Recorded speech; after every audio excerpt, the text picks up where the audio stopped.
क्या अमेरिका और ईरान का सीज़फायर हो गया है? नमस्कार दोस्तों, स्वागत है आप सबका एक और नए इंटरेस्टिंग वीडियो में। आइए समझते हैं क्या अमेरिका और ईरान के बीच सीज़फायर हो गया है।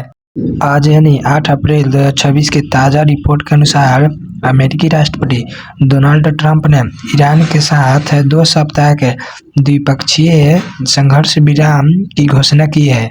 यह निर्णय भारी सैन्य हमलों की समय सीमा खत्म होने से कुछ घंटे पहले लिया गया है। इस समझौते की कुछ मुख्य बातें आइए समझते हैं।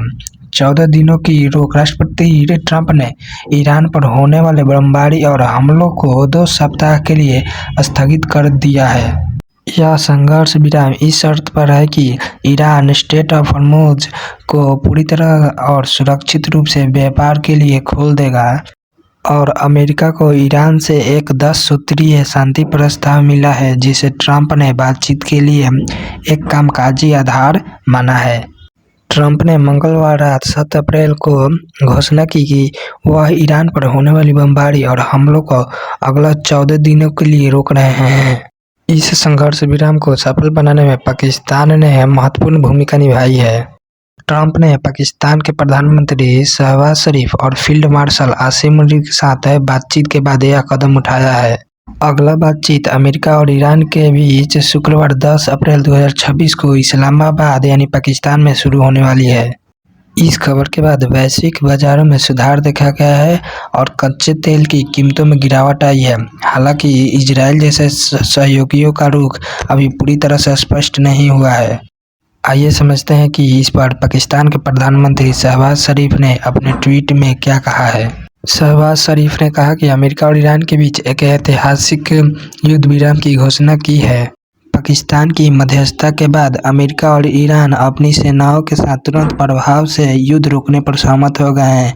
यह युद्ध विराम लेबनान सहित सभी प्रभावित क्षेत्रों में लागू होगा। शहबाज शरीफ ने दोनों देशों के प्रतिनिधिमंडलों को शुक्रवार 10 अप्रैल 2026 को इस्लामाबाद में आने का निमंत्रण दिया है। यहाँ दोनों पक्ष विवादों को अस्थायी रूप से सुलझाने के लिए बातचीत करेंगे। हालांकि सोशल मीडिया पर इस पोस्ट को लेकर काफ़ी चर्चा हो रही है क्योंकि इसके एक शुरुआती वर्जन में ऊपर ड्राफ्ट लिखा हुआ था। हालांकि उसके बाद में इसे एडिट कर हटा दिया गया है, लेकिन लोगों ने इसके स्क्रीनशॉट ले लिए हैं जिससे यह सवाल उठ रहा है कि क्या वह संदेश कहीं और से तैयार होकर आया था यानी अमेरिका से पहले ही से आया था। युद्ध विराम रोकने से पहले ट्रंप ने बेहद ही सख्त और नाटकीय भाषा का इस्तेमाल किया था। ट्रंप ने अपने ट्वीट में लिखा था कि आज रात एक पूरी सभ्यता मर जाएगी, जो ईरान के खिलाफ बड़े सैन्य हमलों का सीधा संकेत था। उन्होंने ईरान को स्ट्रेट ऑफ हॉर्मुज़ को फिर से खोलने और अमेरिकी शर्तों को मानने के लिए 8 बजे तक का समय दिया था।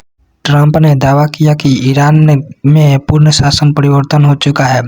यह उन हफ्तों की सैन्य कार्रवाई के बाद आया था जिसमें कई शीर्ष ईरानी नेता मारे गए थे। यह तनाव फरवरी 2026 के अंत में शुरू हुआ था। ट्रंप ने पहले ही चेतावनी दी थी कि अगर उनकी मांगें पूरी नहीं हुई तो वो ईरान के बिजली घरों और पुलों जैसे नागरिक बुनियादी ढांचों का पूरी तरह तबाह कर देंगे। ट्रंप की धमकी के बावजूद उस रात कोई बड़ा हमला नहीं हुआ। समय सीमा खत्म होने से कुछ घंटे पहले ट्रंप ने 2 सप्ताह का सीज़फायर की घोषणा कर दी। पाकिस्तान की मध्यस्थता के बाद ईरान इस बात पर सहमत हो गया कि वह स्ट्रेट ऑफ हॉर्मुज़ से जहाज़ों को सुरक्षित निकलने का रास्ता देगा। पर इस पर इजराइल ने कहा कि वह ईरान पर हमले रोकने के फैसले का समर्थन तो करता है, लेकिन यह युद्ध विराम लेबनान पर लागू नहीं होता है। इजराइल का कहना है कि वह लेबनान में हिजबुल्लाह के खिलाफ अपने सैन्य अभियान जारी रखेगा। दूसरी ओर समझौते में मध्यस्थता कर रहे पाकिस्तान का दावा है कि युद्ध विराम लेबनान सहित सभी मोर्चों पर लागू होना चाहिए। इस खबर के बाद ग्लोबल मार्केट में कच्चे तेल की कीमतें $100 प्रति बैरल से नीचे गिर गई हैं। ईरान ने युद्ध को पूरी तरह समाप्त करने, प्रतिबंध हटाने और पुनर्निर्माण के लिए मुआवजे की मांग करते हुए 10 सूत्रीय योजना पेश की है। कुल मिलाकर ईरान के साथ तनाव कम होता दिख रहा है, लेकिन लेबनान में संघर्ष जारी रहने की पूरी संभावना है। फिलहाल यह जानकारी अप टू डेट है। आगे जो भी खबर आएगी आपको नए वीडियो के माध्यम से आपको बता दी जाएगी। और ऐसे ही खबरों के लिए चैनल को लाइक और सब्सक्राइब कर लीजिए।